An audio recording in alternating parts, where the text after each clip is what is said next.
Anyone else think episodes 4 and 5 are pretty lame? I feel like Telltale spent all their time planning the awesome cover storyline that they didn't actually know what to do when the group escaped the camp.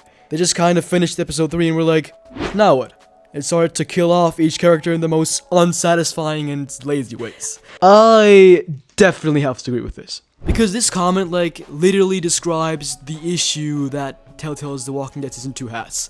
It's the writing. It's very, very chaotic. It has no direction, like the story has no direction. And that can be pretty frustrating at times.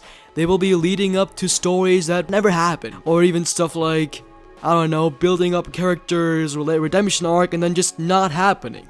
The direction of Season 2 of Telltale's The Walking Dead is so chaotic, it doesn't have a red string to begin with.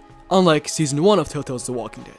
And yes, I do have to agree with that because the writing of episodes 1 and 2 are pretty good, like pretty solid in my opinion. Episode 3 was kind of meh. The entire episode is just about escaping the camp, and then they just rush out the entire Carver storyline that the first 2 episodes were, leading up to, so that was kind of bizarre. It just was a mistake to rush out this villain and just kill him off immediately.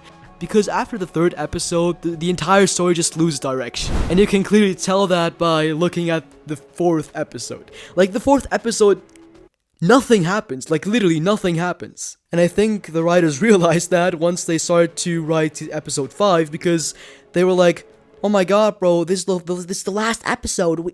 Nothing happened. How are we gonna get from this to the Kenny and Jane fight? And that's why the pacing of the 5th episode can be a bit fast, if that makes sense. And that's why they kill off characters every 15 minutes. So yeah, I definitely agree with this comment. The story, like the writing overall was chaotic, but it just completely lost direction after the 3rd episode.